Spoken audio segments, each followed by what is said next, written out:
এই সেই পতাকা, মূলত এই পতাকা সামনে গেট ইন্ডিয়া এবং বাংলাদেশে।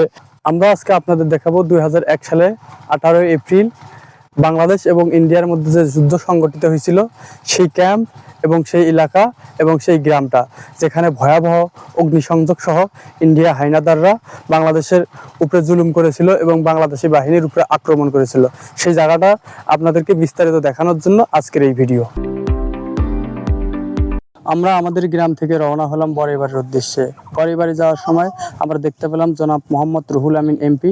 আমরা ওনার সাথে সৌজন্য সাক্ষাতে কিছু কথা বলবো। আসসালামু আলাইকুম। ওয়ালাইকুম আসসালাম। কেমন আছেন? আল্লাহ ভালো রাখছেন। আমরা শুনেছি 2001 সালের 18 এপ্রিল আপনাদের এই বড়ইবাড়ি গ্রামে যুদ্ধ সংগঠিত হয়েছিল। আপনার নেতৃত্বেই যুদ্ধের দামামা বেজে ওঠে এবং ইন্ডিয়া বাহিনী পরাজিত হয়। এই বিষয়ে আসলে কতটুকু সত্য, এবং যদি আপনি একটু বলতেন আর কি।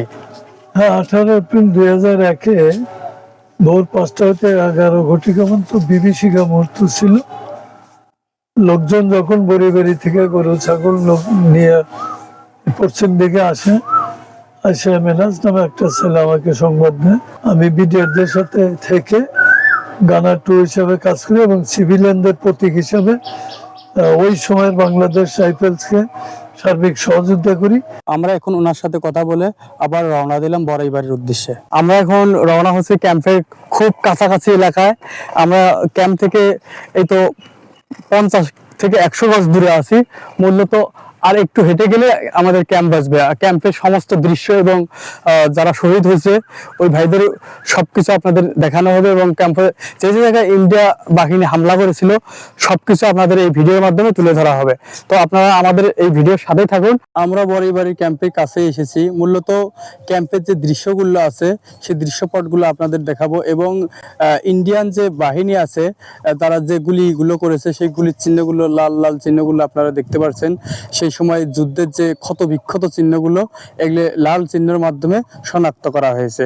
মূলত আমরা আপনাদের দেখাবো এই ক্যাম্পের মধ্যে যে তাদের হামলা এবং পাশবিক নির্যাতনের চিত্রগুলো ছিল, সেই সমস্ত দৃশ্যগুলো দেখানোর জন্য এই ক্যাম্পের আশেপাশে আমরা আপনাদেরকে ঘুরিয়ে ঘুরিয়ে দেখানোর চেষ্টা করতেছি। বড়ইবাড়ি যুদ্ধে স্মৃতিসৌধ করার মূল কারণ হচ্ছে সেই যুদ্ধে যারা যারা শহীদ হয়েছিল, মূলত শহীদদের স্মরণে এই স্মৃতিসৌধ করা হয়েছে। স্মৃতিসৌধের প্রথম শহীদ হচ্ছে লেফটেন্যান্ট মোহাম্মদ মাহফুজুর রহমান এবং সিপাহী মোহাম্মদ ওয়াজেদ আলী এবং সিপাহী মোহাম্মদ আব্দুল কাদের।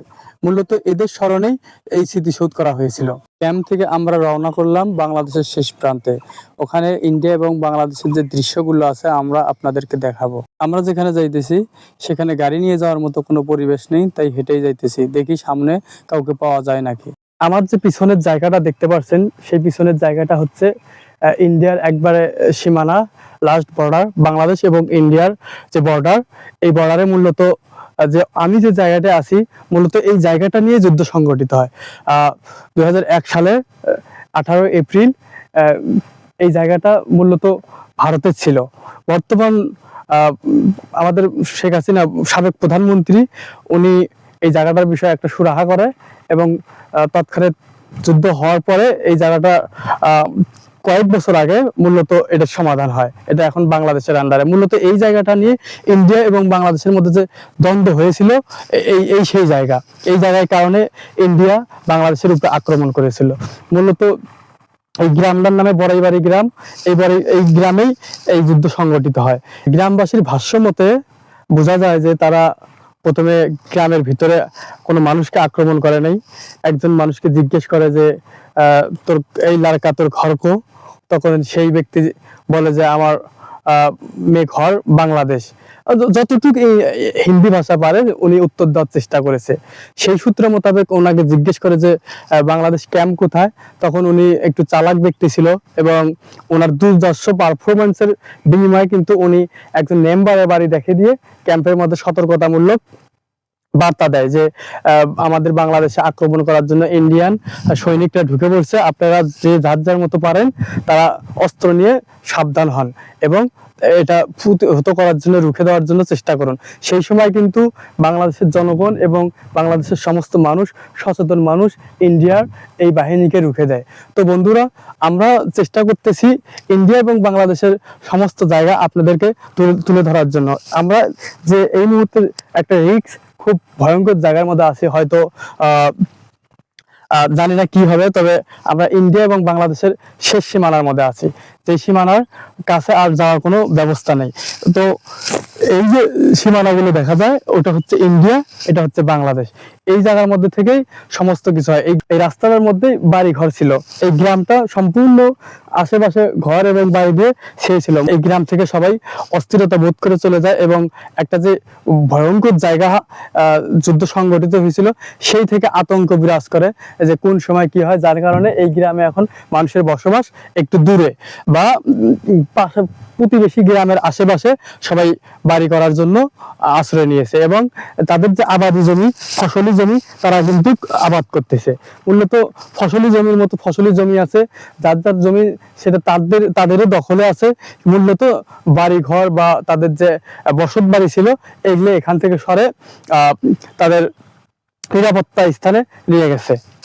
এই সেই পতাকা, মূলত এই পতাকার সামনে গেট, ইন্ডিয়া এবং বাংলাদেশে মানুষের যাতায়াতের, অর্থাৎ পাসপোর্টের মাধ্যমে যে মানুষ যাতায়াত করে, এটা হচ্ছে সেই গেট। আর গেটের ওই পাশে ব্রিজ এবং এই পাশে হচ্ছে ওয়াচ টাওয়ার। বাংলাদেশের মানুষ এই আশেপাশে সমস্ত জায়গায় আবাদ করে, কোনো সমস্যা হয় না। তারা ওই যে খোলা জমিটা দেখা যাচ্ছে ওই পাশে, ওই জায়গায় ইন্ডিয়ার মানুষ আবাদ করে। মূলত যে জমি যার দখলে আছে তারাই আবাদ করতেছে। তো বন্ধুরা, আজকের এই ভিডিও এই পর্বে এখানেই শেষ করলাম। পরবর্তী পর্ব হবে ওই সাইডে, যে ওই সাইড থেকেও যে ইন্ডিয়ার বাহিনী হামলা করেছিল, দ্বিতীয় ভিডিওতে দেখতে পারবেন।